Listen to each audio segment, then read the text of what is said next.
de manera reversible en su reacción de esta manera,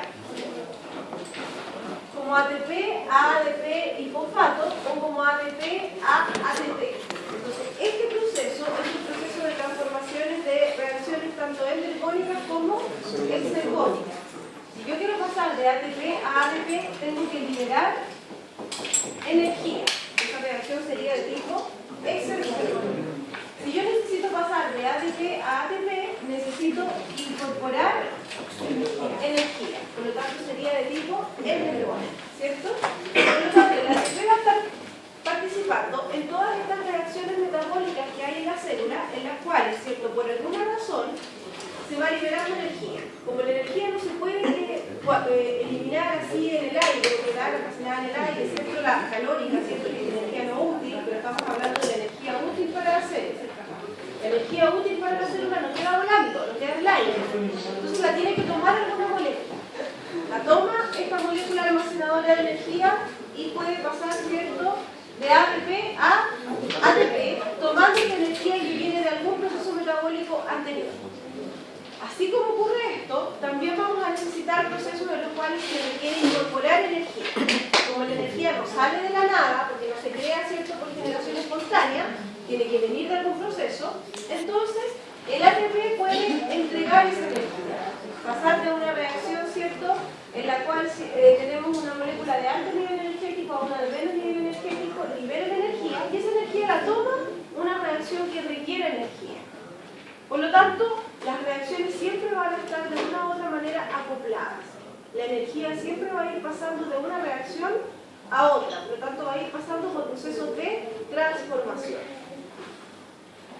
Eso entonces es lo que vamos a ver hoy día. Vamos a ver cómo vamos a llevar a cabo, ¿cierto?, los procesos de transformaciones energéticas, donde el principal proceso de obtención de energía para la célula es lo que se conoce como la respiración celular.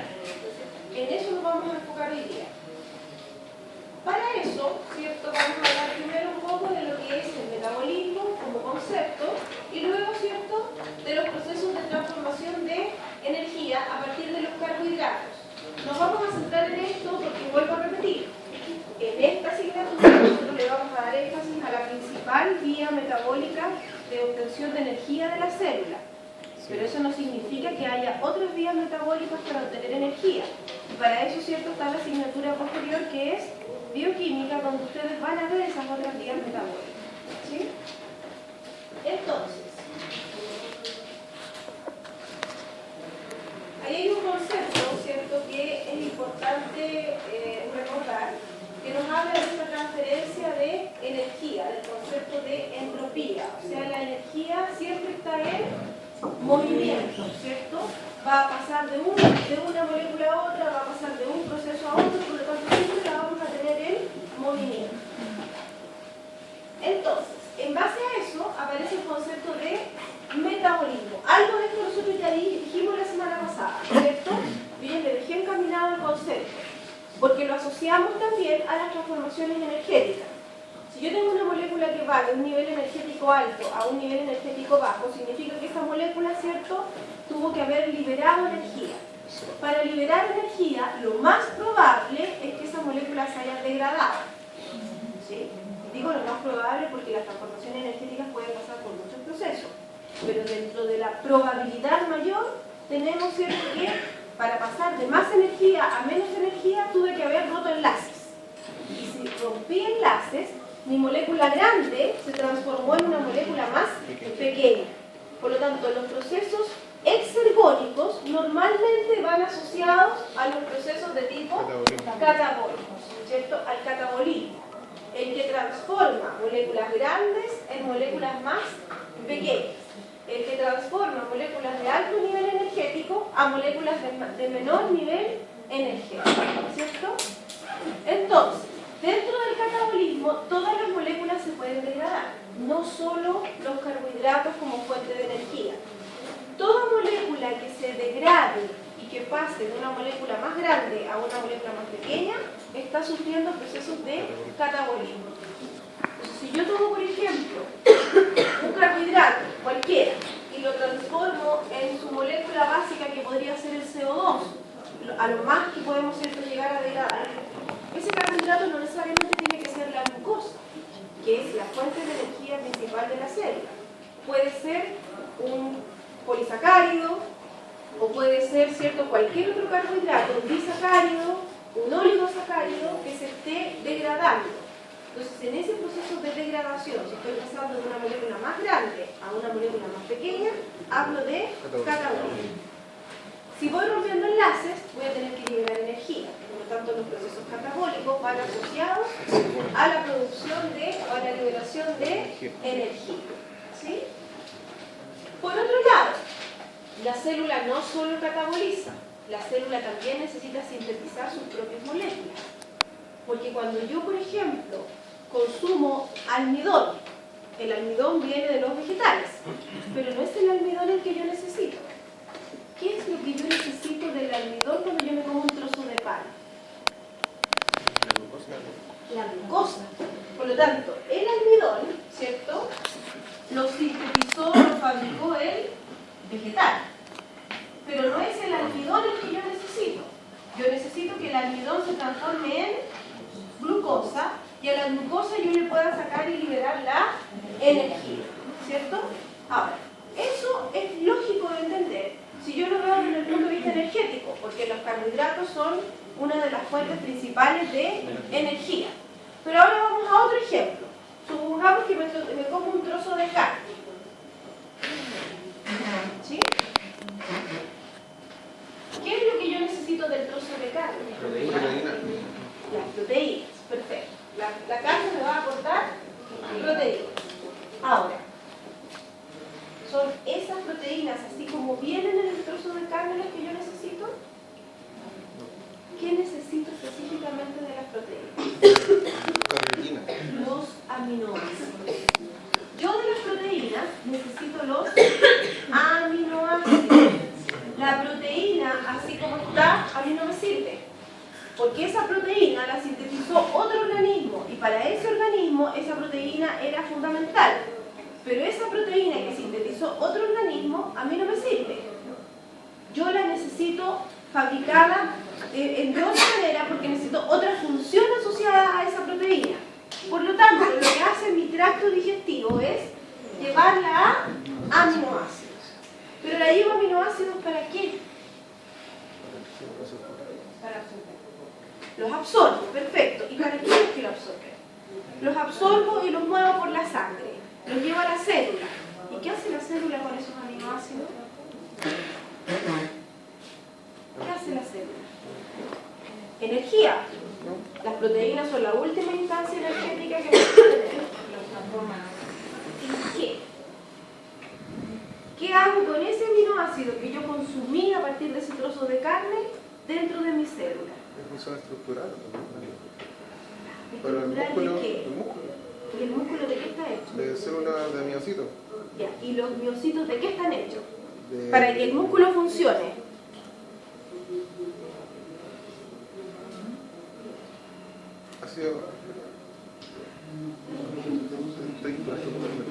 ¿Para qué creen que necesitamos ese aminoácido?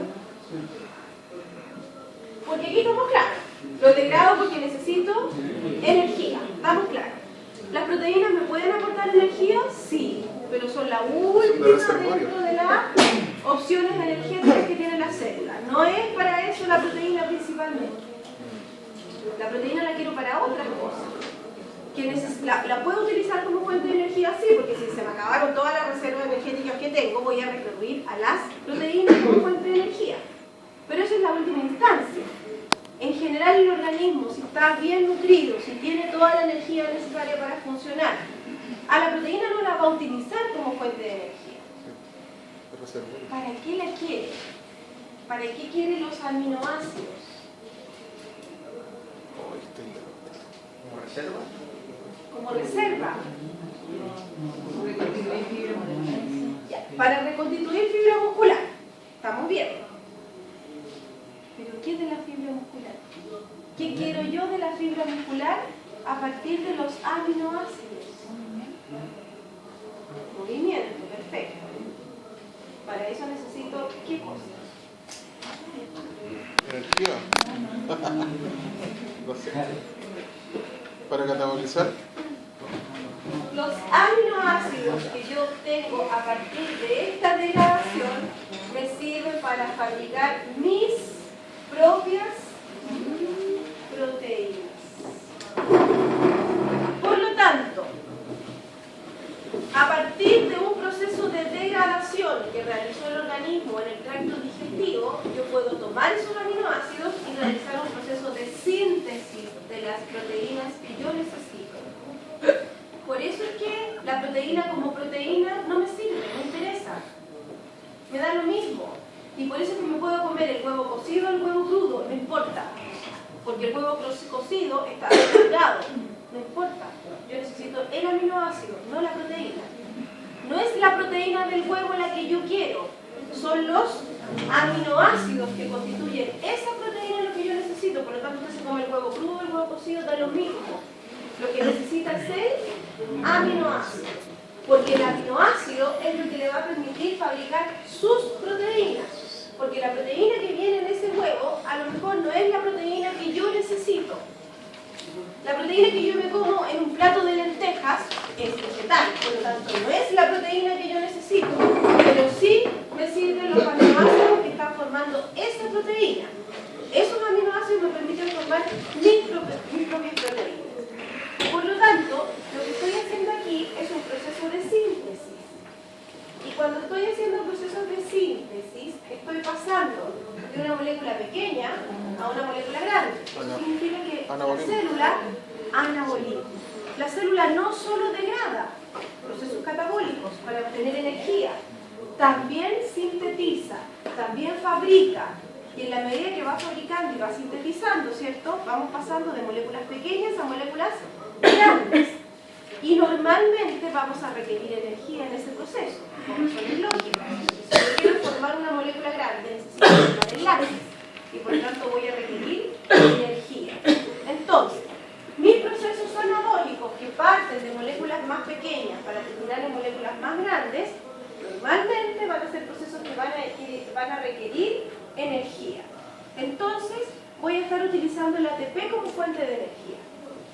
Pero además dijimos la semana pasada que había otros procesos de transformación.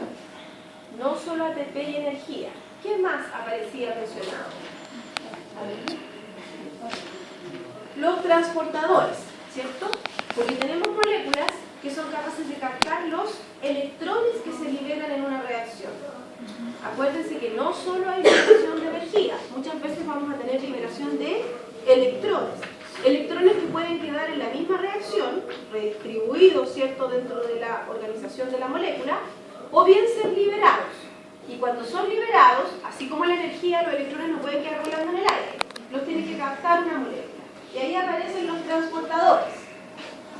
El NAD, ¿cierto?, que puede pasar a NADH, o el FAD, que puede pasar a FADH2, ¿cierto? Cualquiera de las dos situaciones, lo que tenemos ahí nuevamente son procesos de reacciones reversibles de oxidación y de reducción, ¿cierto? De un estado oxidado a un estado reducido. Eso significa que tuvo que ganar electrones. Y de un estado reducido a un estado oxidado significa que tuvo que perder o liberar electrones, que van a ir a dar a otra reacción, porque así funciona esto. Por eso es que las reacciones, vuelvo a repetir el concepto, están acopladas. De una reacción en la cual se liberan electrones, hay otra que tiene que recibirlos. De una reacción en la cual se libera energía, hay otra que tiene que recibir esa energía. Por lo tanto, va a ir ocurriendo un acoplamiento de reacciones. Una reacción exergónica va a ir acoplada a una reacción de tipo endergónico. ¿Se entiende?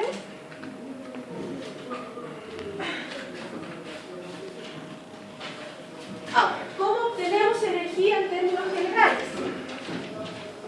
Nosotros podemos obtener energía, ¿cierto?, de principalmente moléculas químicas que nos puedan aportar energía, o de la luz, que también es una fuente de energía. Y junto con eso, vamos a utilizar la energía y vamos a requerir también materia. ¿Por porque la materia tampoco se crea ni ¿cierto? Ni aparece de la nada. La materia también la obtenemos de algún proceso metabólico. Entonces, esta clasificación nos permite hacer un cruce entre los requerimientos de energía y los requerimientos de materia que tienen los seres vivos. Tenemos la posibilidad, ¿cierto?, de utilizar como energía la fuente lumínica, la luz. Pero, como fuente de materia, podríamos utilizar, ¿cierto?, materia inorgánica o materia de tipo orgánica. Entonces, cuando hacemos el cruce de ambos requerimientos, nos da esta clasificación de organismos. Aparecen, por ejemplo, los organismos que hacen fotosíntesis, que es un concepto que nosotros ya conocemos, porque las plantas hacen fotosíntesis, ¿cierto? Eso lo hemos escuchado durante a lo mejor toda nuestra vida. ¿Qué significa que una planta haga fotosíntesis? Que se autoalimenta, autotrofa, ¿o no? ¿Qué significa que se autoalimenta? Que toma la energía del sol. Perfecto. ¿Y qué más?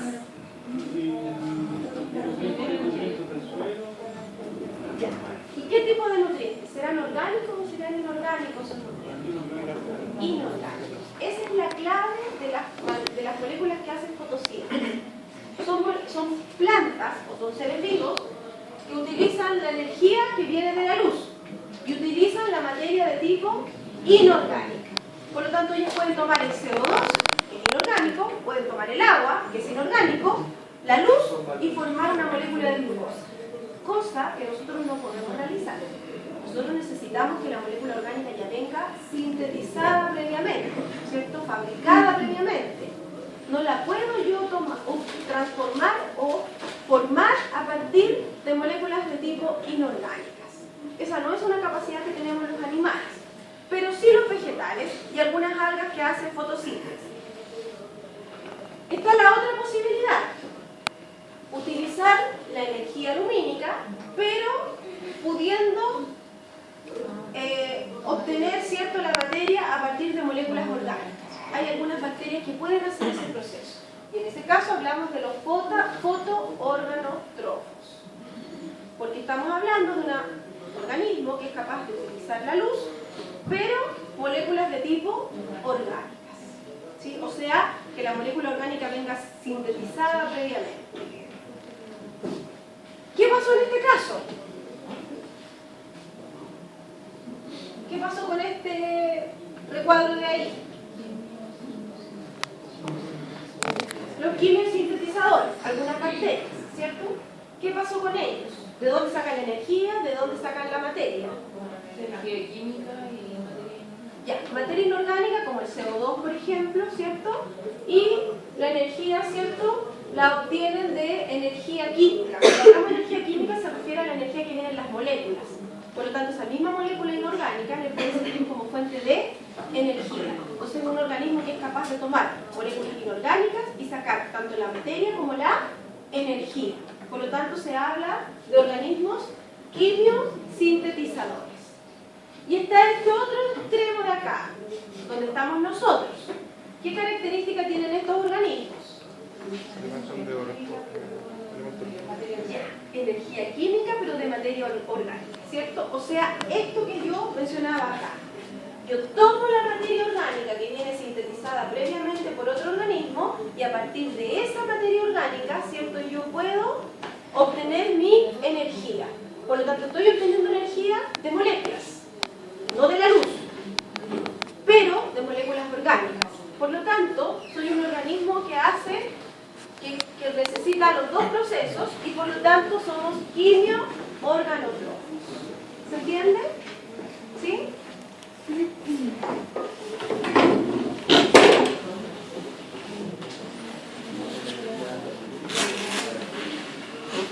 Entonces, ¿cómo obtenemos energía en general en los organismos? Principalmente nos vamos a enfocar, ¿cierto?, en los animales, que es el principal interés. Podemos obtener energía de los carbohidratos, podemos obtener energía de los lípidos y podemos obtener energía de las proteínas. Ya dije que las proteínas, ¿cierto?, van a ser siempre una última instancia, pero está. sacar energía de una proteína. Entonces, cuando saco energía de los carbohidratos, normalmente los carbohidratos que consumimos nosotros no es la glucosa pura. Nosotros consumimos, por ejemplo, sacarosa, ¿cierto? Que es el azúcar de mesa, y ese es un disacárido. Normalmente consumimos almidón, que es un polisacárido. Por lo tanto, normalmente lo que nosotros consumimos no es glucosa. Lo que consumimos nosotros son polisacáridos o azúcares más complejas. Y esas azúcares más complejas, fructosa, por ejemplo, cuando nos comemos un trozo de fruta. Entonces, esos azúcares se tienen que transformar primero al monosacárido básico. Y ese monosacárido va a tener que ir a alguna vía metabólica que nos permita hacer la degradación. Normalmente el punto común a donde llegan todas las moléculas cuando se están degradando es una molécula que se llama acetil-CoA, y ya la vamos a ver. Es una molécula que forma parte de estos procesos metabólicos. Entonces, los monosacáridos llegan a transformarse de alguna manera a esta molécula que se llama acetil-CoA.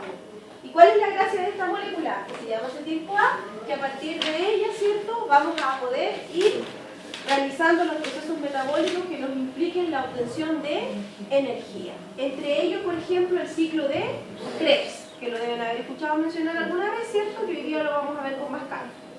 Entonces, los monosacáridos llegan a degradarse o a transformarse a acetil-CoA.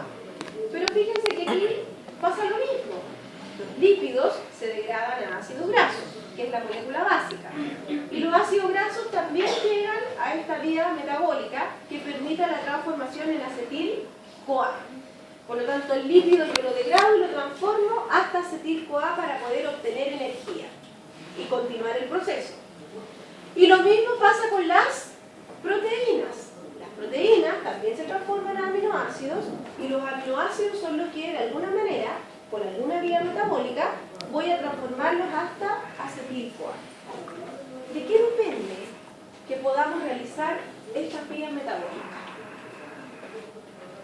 ¿De qué depende que yo pueda tomar, por ejemplo, el almidón y degradarlo hasta acetil-CoA para obtener energía después? ¿De qué depende que yo pueda tomar, ¿cierto?, una grasa o un lípido y lo pueda degradar y obtener energía? O que pueda tomar las proteínas y obtener energía a partir de ellas o degradarlas.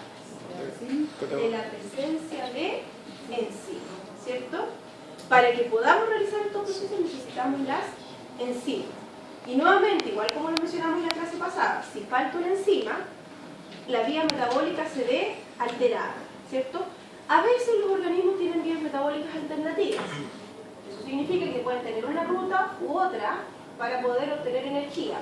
A lo mejor una con más beneficios que otra, pero existen las rutas metabólicas alternativas. Pero a veces no. A veces la obtención de una molécula específica es a partir de una sola vía metabólica. Y por lo tanto, si no tengo la enzima o algo falló en el proceso, no voy a poder, ¿cierto?, hacer los procesos metabólicos necesarios para poder yo obtener energía o poder sintetizar lo que yo requiera. Entonces, nuevamente, todas estas vías que aquí aparecen mencionadas, que son vías de degradación en este caso, requieren la participación de enzimas. Y las enzimas son específicas. Por lo tanto, voy a necesitar enzimas específicas para poder degradar los lípidos, como enzimas específicas para poder degradar las proteínas. Y muchas de las alteraciones digestivas que hoy día existen están asociadas a la ausencia de alguna enzima. No solo el ejemplo que nosotros vimos la semana pasada de la intolerancia a la lactosa, que es como el más común, pero es cosa de hoy día meterse a internet y de ver cuántas anomalías y enfermedades están asociadas, ¿cierto?, a procesos de carencia de algún tipo de enzima que no nos permite, ¿cierto?, realizar alguna vía metabólica. Ahora,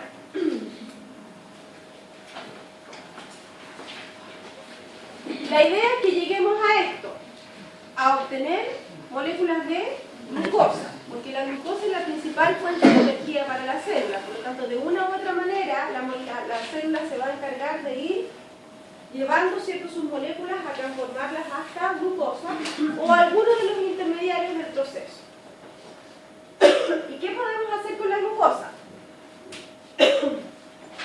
Varias opciones. Una de ellas, ¿cierto?, es almacenarla. Una posibilidad es que nosotros tomemos la glucosa y la almacenemos. Si yo necesito energía, ¿cierto?, inmediata, la voy a consumir. Y si la consumo, la voy a llevar a esta vía, a la degradación de la glucosa, lo que se conoce como glicólisis. La glicólisis, ¿cierto?, me va a permitir obtener energía inmediata, oxidar la glucosa y yo le saco al tiro la energía que necesito. Pero si yo tengo suficiente glucosa disponible y consumo, ¿cierto?, más moléculas energéticas, por ejemplo, ya tengo las reservas necesarias o disponibles para hacer funcionar, ¿cierto?, mis vías metabólicas, pero además como más carbohidratos de los que necesito o más moléculas energéticas de las que necesito. Ese exceso o ese extra que yo estoy consumiendo lo tengo que almacenar. Y lo almaceno, ¿cierto?, dependiendo del organismo. Lo puedo almacenar en forma de glucógeno en el caso de los animales, en el caso de los vegetales como almidón o como algún disacárido que se pueda transformar. Por lo tanto, lo voy a guardar como reserva. La otra posibilidad es que lo utilice para sintetizar estructuras, porque no solo la glucosa puede ser fuente de energía. La pared celular vegetal está formada por celulosa y la celulosa está formada por glucosas. Por lo tanto, la glucosa no solo la voy a utilizar como fuente de energía, la puedo utilizar para la síntesis de moléculas específicas. Y también, ¿cierto?, puedo ir a sintetizar otras moléculas, porque no solo la glucosa me sirve para sintetizar o para almacenar, ¿cierto?, o para formar moléculas que estén constituidas por glucosa, en el caso del almidón o en el caso de la celulosa. La celulosa está formada por glucosa, por lo tanto es lógico entender que la glucosa yo la podría utilizar para formar celulosa. Pero también, por ejemplo, puedo formar pentosas, como por ejemplo la ligosa, la desoxirribosa, que forman parte del ADN. Entonces la puedo utilizar para sintetizar también otras moléculas. Entonces, dependiendo de los requerimientos que tenga el organismo, es qué es lo que hace con esta molécula que obtuvo a partir del nutriente o de la alimentación que está realizando.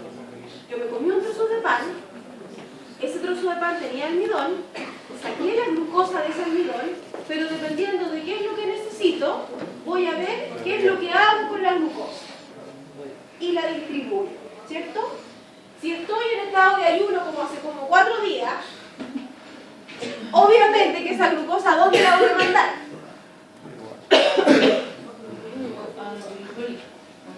A fuente de energía, ¿cierto? Rápido.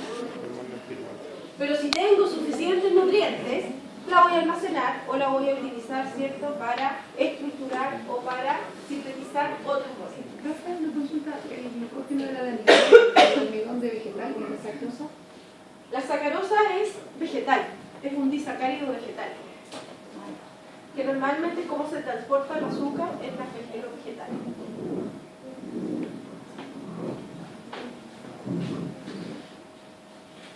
Vamos entonces al catabolismo de la glucosa.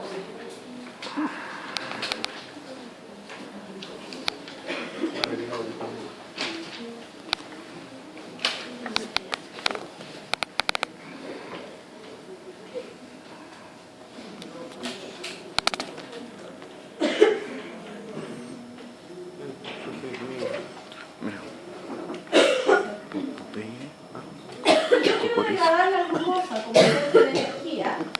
La glucosa está formada por 6 átomos de carbono, que es un exósito, ¿cierto? Y la glucosa tiene varias alternativas de degradación o varias opciones de degradación. Dentro de las que nosotros vamos a ver la vía aeróbica de degradación, que es la vía de degradación completa de la glucosa, o sea, el catabolismo completo de la glucosa. Pero también existen vías anaeróbicas, sin la presencia de oxígeno. Entonces, en el caso de la glucosa, lo primero que tiene que ocurrir, yo voy a hacer un esquema general y de ahí lo vamos a ir viendo por partes. Lo primero que tengo que hacer es degradar esta molécula a una molécula que se llama son 2 piruvatos, porque cada piruvato tiene 3 átomos de carbono. Entonces, en una primera etapa, lo que yo necesito es tomar esta molécula de glucosa que tiene 6 carbonos y partirla por la mitad.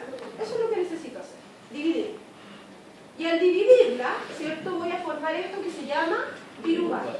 Todavía no voy a hablar ni de energía ni de nada, solo voy a hablar del proceso general. Ahora, este piruvato tiene 2 alternativas o 2 opciones de seguir. Una, que es la vía anaeróbica, sin oxígeno, y cuando sigue la vía anaeróbica sin oxígeno, se lleva a cabo un proceso que se llama fermentación. La fermentación puede ser alcohólica, puede ser láctica, puede ser acética. Hay varios tipos de fermentación. Anaeróbica. Sin oxígeno es anaeróbica.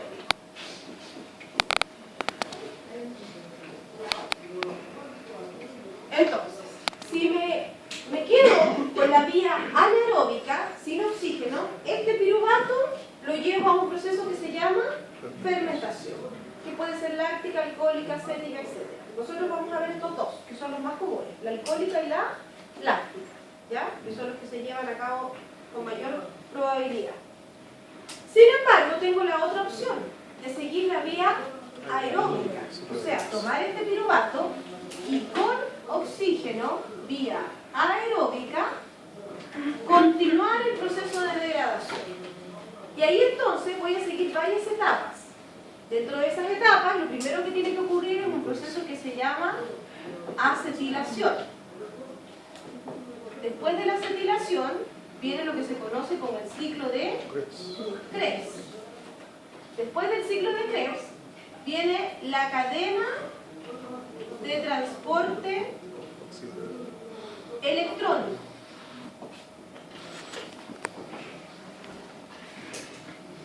Y por último, la fosforilación oxidativa.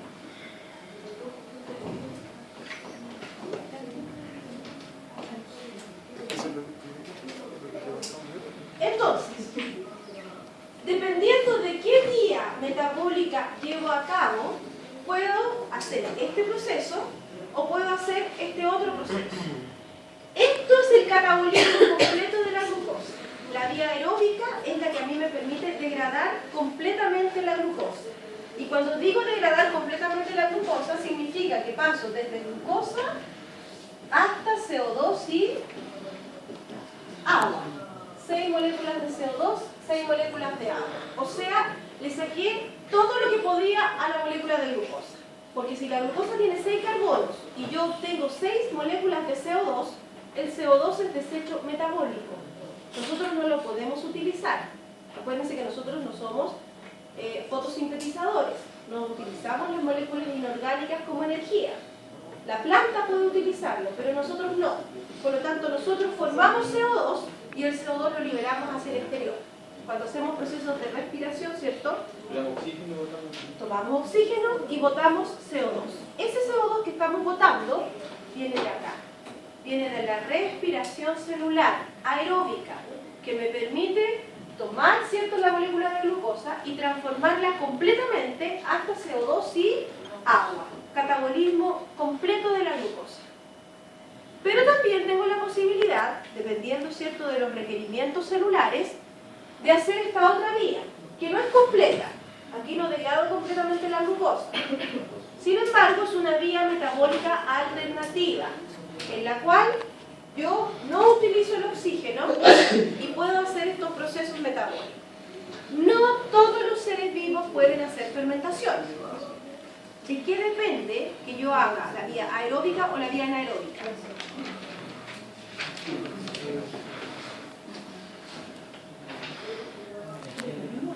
¿El organismo, no? Primero del oxígeno, Sí, ¿cierto? Si no tengo oxígeno en el ambiente y ese organismo está adaptado para ese ambiente sin oxígeno, porque eso es importante, porque si no tengo oxígeno en el ambiente y no está adaptado, se muere, no hay ninguna posibilidad. Pero si el organismo está adaptado para vivir en un ambiente sin oxígeno, como no hay oxígeno, va a seguir una vía de tipo anaeróbica. Puede ser esta, como pueden ser otras. Hay otras vías metabólicas anaeróbicas. Lo importante es que la célula se va a tener que, de alguna manera, adaptar para poder obtener energía. Y se adapta a través de una vía de tipo anaeróbico. Si tengo oxígeno, ¿cierto? Y estoy adaptado para realizar el proceso, puedo seguir la vía de tipo aeróbica. Entonces, esa es una posibilidad. La presencia o no del oxígeno.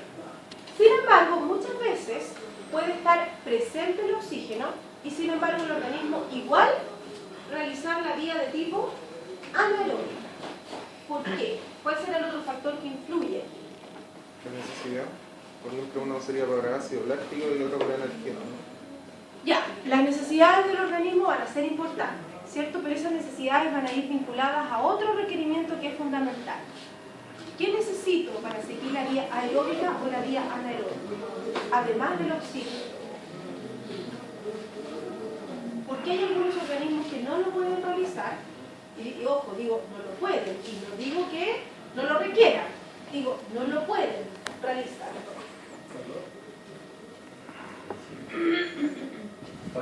Las enzimas. Cada vía metabólica requiere de enzimas específicas. Por lo tanto, hay organismos que no tienen las vías metabólicas para llevar a cabo la fermentación. Por lo tanto, por más que nosotros le coloquemos ambientes anaeróbicos, si no tiene las enzimas, no va a poder realizar el proceso. Entonces, las levaduras, por ejemplo, son organismos que hacen fermentación de tipo alcohólica. Eso lo vamos a trabajar hoy día en el laboratorio. Por eso estoy aprovechando, ¿cierto?, de tomar el tema. Hoy día en el laboratorio vamos a trabajar con un organismo que es capaz de hacer fermentación de tipo alcohólica. Ya vamos a ver por qué se llama alcohólica. ¿Sí? ¿Nosotros hacemos fermentación alcohólica? Depende. Depende del fin de semana, dice bien.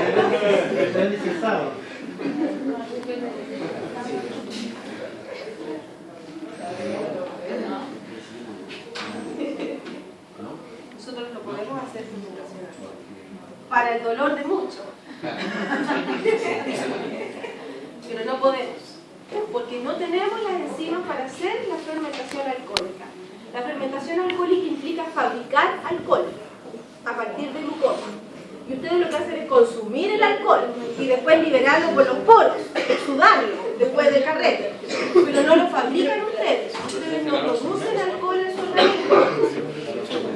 Y si en algún momento se llega a producir cierto alcohol dentro del tracto digestivo por el consumo de algún elemento, ¿cierto?, de algún alimento, tiene que ver con las bacterias del tracto digestivo, no porque nosotros estemos haciendo el proceso. Nosotros no hacemos fermentación alcohólica, porque la fermentación alcohólica implica tener enzimas necesarias específicas para ese proceso y no las tenemos. Pero sí podemos hacer fermentación láctica. Las células musculares hacen fermentación láctica. Y por lo tanto ahí tenemos una vía metabólica alternativa, porque los requerimientos del músculo son distintos a los requerimientos de otras células. ¿Se entiende? Entonces, partamos con la glicólisis, que es la primera que está indicada acá. La glicólisis tiene tres grandes etapas. La primera etapa se llama etapa de preparación, donde hay un proceso de activación. La semana pasada nosotros hablamos de que las enzimas necesitaban energía de activación. O sea, perdón, las reacciones necesitaban energía de activación, ¿cierto? Y las enzimas nos ayudaban con ese proceso. ¿Se acuerdan? ¿Cómo se llama la primera etapa, profe? ¿Qué cosa? ¿La primera etapa cómo se llama? Preparatoria o de activación. La primera etapa es la etapa de activación. En la etapa de activación, lo que la célula necesita es energía para llevar a cabo el proceso. Voy a borrar aquí porque esto lo vamos a volver a retomar, porque necesito ir anotando cosas.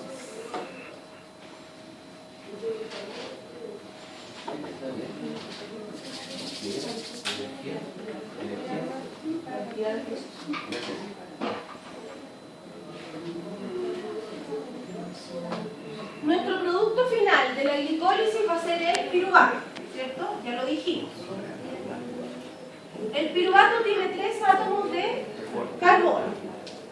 Acá está la glucosa, acá están los piruvatos.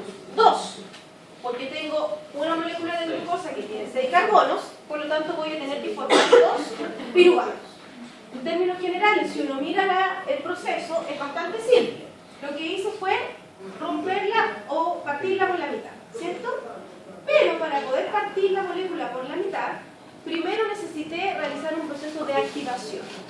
Y la activación implica gasto de energía, siempre.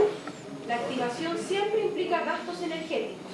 Entonces, para llevar a cabo el proceso de activación, hay un gasto de 2 moléculas de ATP en este proceso. Esta molécula entonces va a requerir 2 moléculas de ATP para poder activarse e iniciar el proceso. Entonces, estoy gastando energía en un proceso que por lo general es de liberación. Pero como necesito activar a la molécula, la activo con ATP, la fosforilo, en el fondo. Eso es lo que pasa. La glucosa no tiene fosfato en su estructura, y lo que hago yo es agregarle fosfato a su estructura, por lo tanto la activo.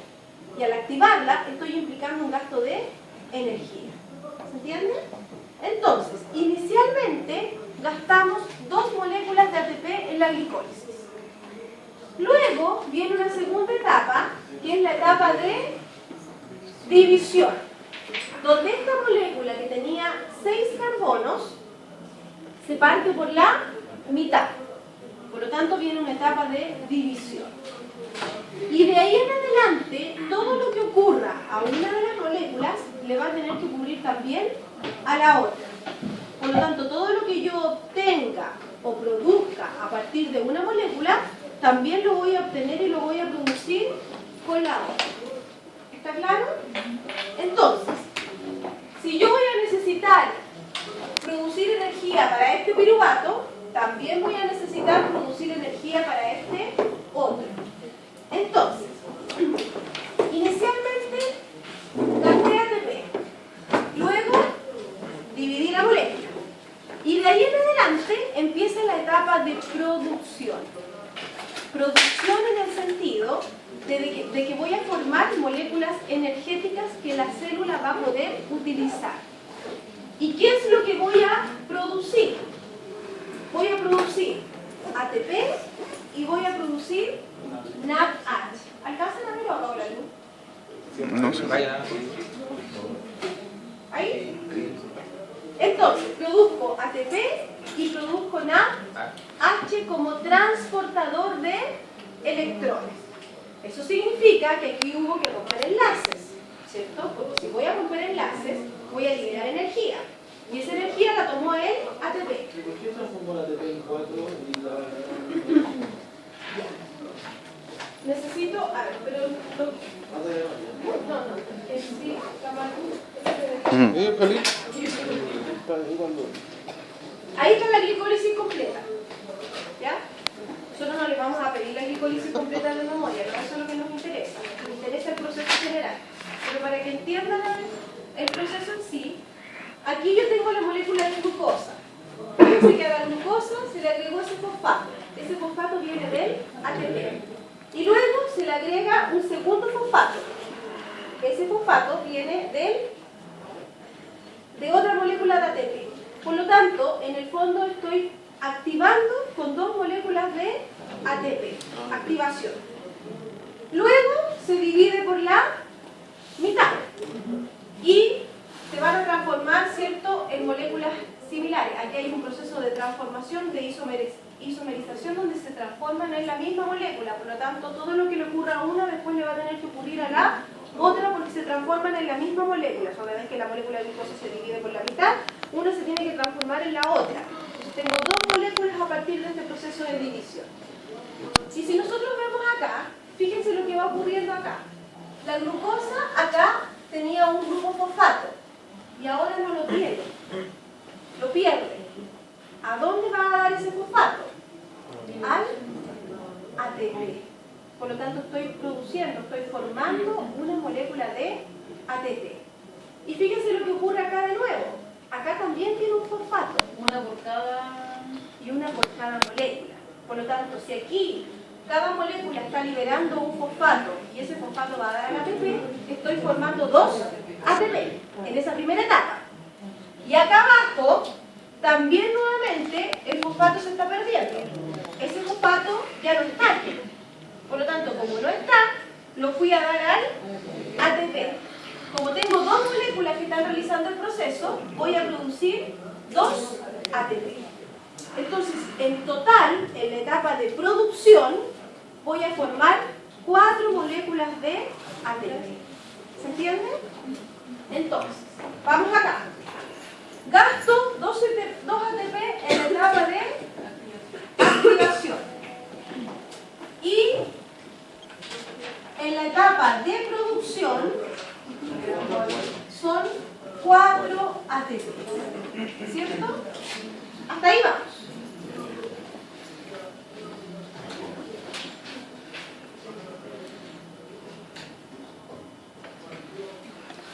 No sé si alcanzan a ver ahí arriba.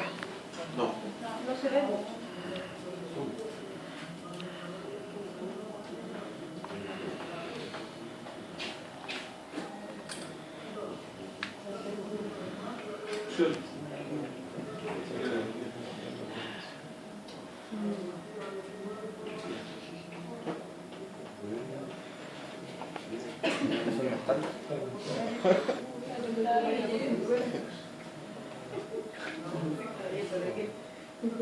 Suelta matemático una vida así.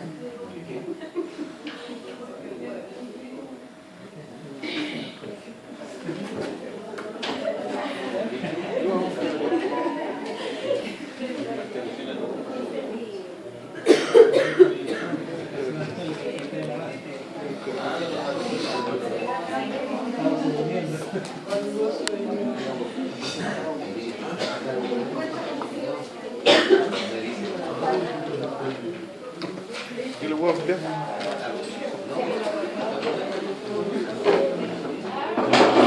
Además de producir 4 moléculas de ATP en la etapa de producción energética, fíjense lo que se forma en este proceso.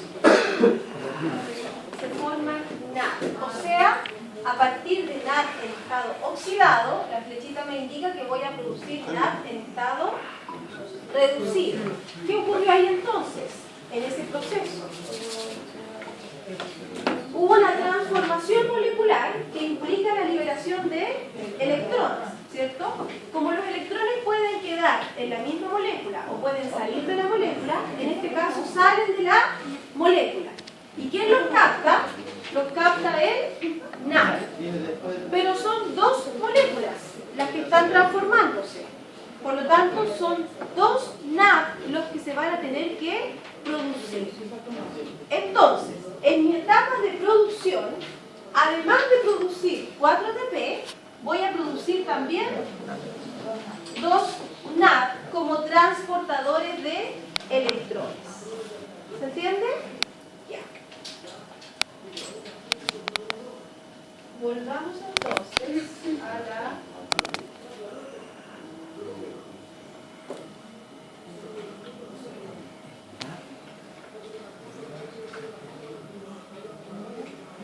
Volvamos acá. Dijimos entonces que la glicólisis tenía 3 etapas.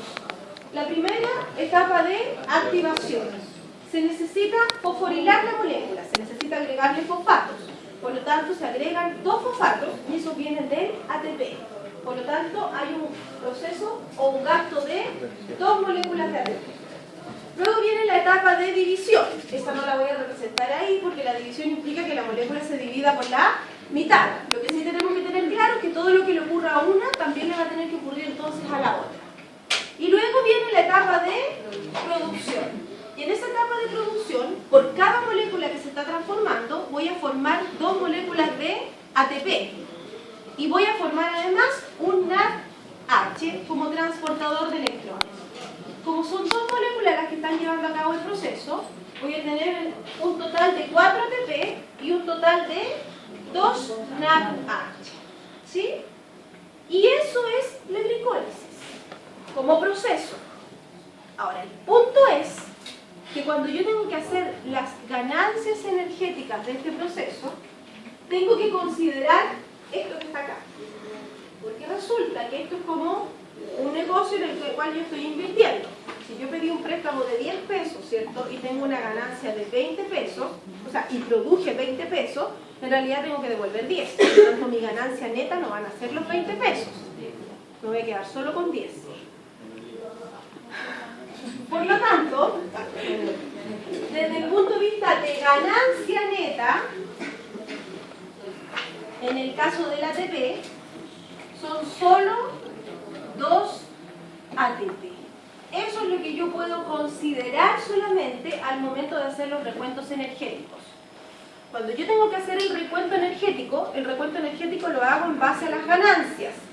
Y mi ganancia neta en la glicólisis son solo 2 ATP. Produje 4, pero tengo que devolver 2 al sistema de la activación.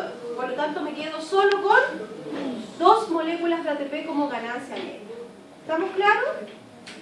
Ahora, ¿qué más tenemos que saber de este proceso?